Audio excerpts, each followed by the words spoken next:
Hello दोस्तों, veterans नमस्कार। मैं दीवान सिंह। आज मैं आपको बताना चाहूँगा कि जे.एन. शुक्ला साहब ने, जो कन्वीनर हैं एक बैंक संगठन के,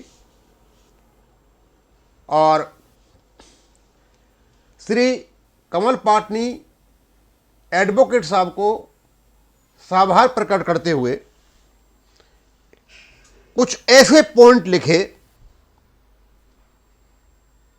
जिसमें ये असलियत दिखाई देती है, और बहुत गुस्से में लिखे हुए हैं कि हमारी बैंक पेंशन अपडेशन, हमारी दुर्दशा का कोई और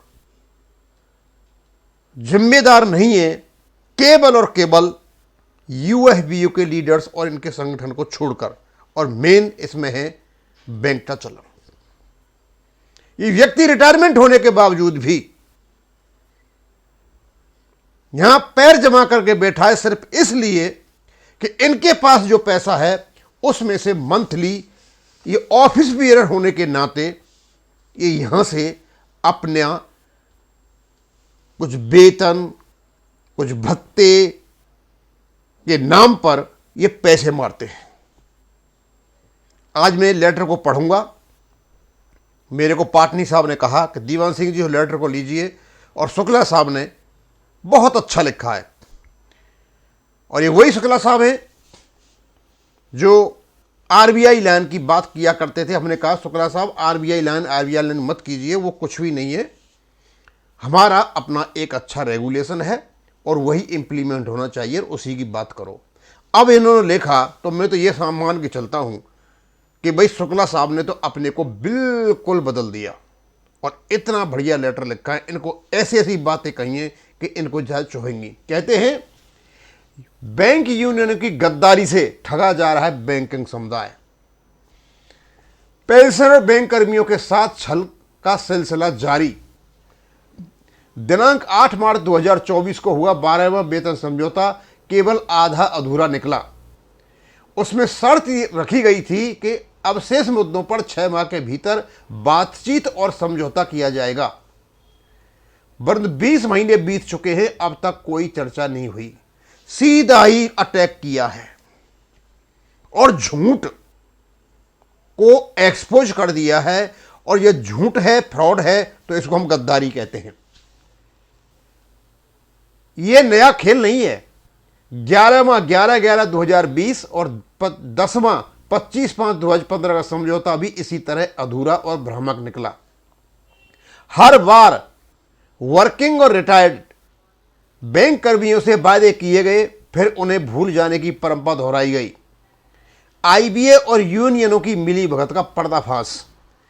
केंद्रीय श्रमायुक्त के समक्ष 5 दिवसीय बैंकिंग पेंशन अपडेशन पर सहमति बनी थी, परंतु हड़ताल स्थगित होते ही यूनियनें चुप्पी साध गईं।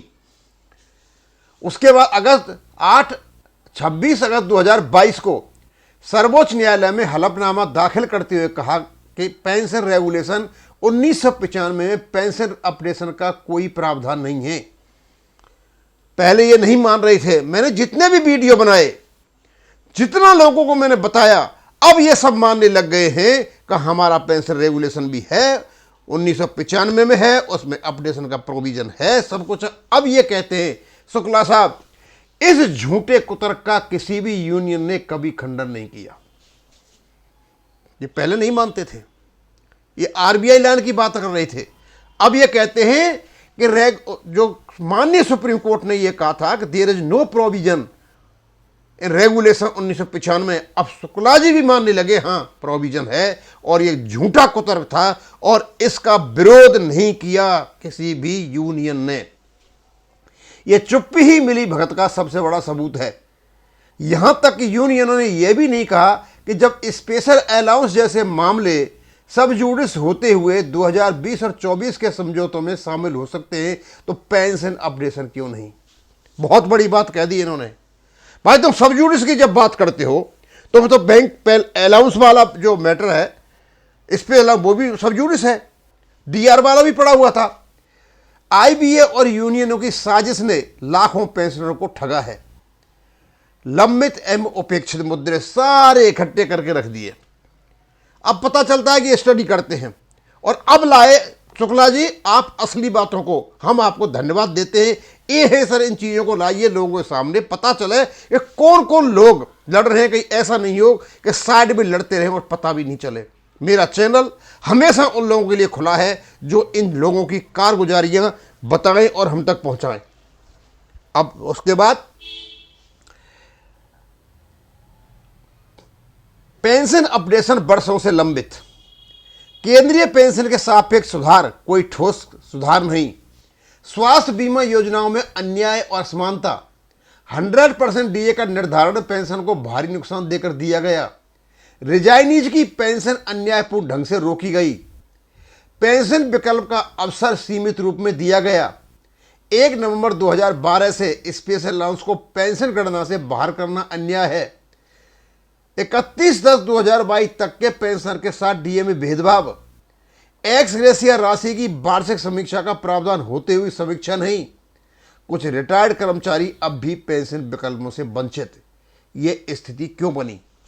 ये स्थिति केवल आईबीए की चाल नहीं है, बल्कि उन यूनियनों की गद्दारी का परिणाम है जो वर्षों से कर्मचारियों और पेंशन के नाम पर राजनीति और दलाली कर रही हैं। थैंक यू जीएन शुक्ला साहब, आपने बहुत बढ़िया कहा।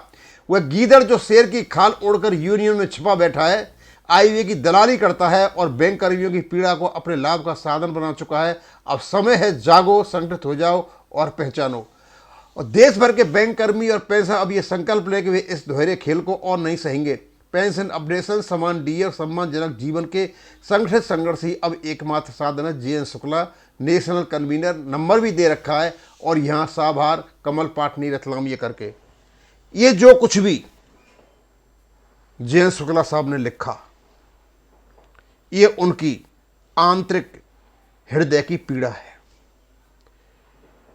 एक एक चीज को खोल खोल के लिखा और इसको जितनी भी रिटायर्ड यूनियंस हैं पढ़े, थोड़ा अपने गिरेबान में झांके।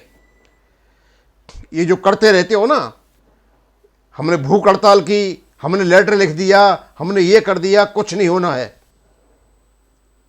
शुक्ला साहब जी कहते हैं कि जितने भी रिटायर्ड पेंशनर्स हैं इकट्ठे होकर के इस मुद्दे को लड़े। हालांकि देखते हैं भाई, एलआईसी का केस जो है उसकी सुनवाई होनी है 11 या 12 नवंबर को। आरआरबी की 25/11 को सुनवाई होनी है। हमारे भी मुद्दे पड़े, हमारा तो कोई नंबर आ ही नहीं रहा है। ऐसा लगता है कि हमारे तो जितने वकील और हमारे पैसे वो सारे मिले हुए हैं आईबीए और यूएफबीयू से, या उनके ही लड़ रहे हैं क्या? लेकिन जितनी भी बातें शुक्ला जी ने यहां पर कही वो सारी की सारी बैंक पेंशनर से रिलेटेड है और सारी की सारी चीजें अधर में लटकी हुई है। और ये जो यूएफबीयू के नेता हैं, खास करके बैंक टचलम, जो व्यक्ति केवल और केवल सर्विंग पर्सन्स के पैसे पर ऐश करता है, वहां से वेतन लेता है, सैलरी लेता है, ट्रेवलिंग अलाउंस देता है, ये सारा का सारा काम उसकी वजह से है। मुझे समझ में नहीं आती कि आईबीए को इस व्यक्ति से ऐसा क्या फायदा है कि इसका पीछा ही नहीं छोड़ना चाहते, और इस व्यक्ति को यूनियन का नेता बना रहने से क्या फायदा है कि इसका मन नहीं कर रहा है कि भाई दूसरा कोई आदमी आ जाओ, इधर आओ। शुक्ला साहब ने एक एक बात जो जो कही है बहुत बड़े कांटे की बात है। और ये जब वीडियो आएगा मेरा, उसके 2-3 घंटे बाद यानी 10 बजे तक एक वीडियो और आएगा जिसमें पाटनी साहब ने लिखा है प्रधानमंत्री जी को, वित्त मंत्री जी को, लोकसभा स्पीकर को, सभापति राज्यसभा को और सीबीआई के डायरेक्टर को, जो झूठ बोला गया था संसद में और आईबीए ने जो गलत हलफनामा वहां दिया है, उनकी इंक्वायरी कराने के लिए वो लेटर आ जाएगा। सारी चीज़ों को पता चल जाएगा और इसको मैं यहीं ख़त्म करूंगा। थैंक यू, धन्यवाद।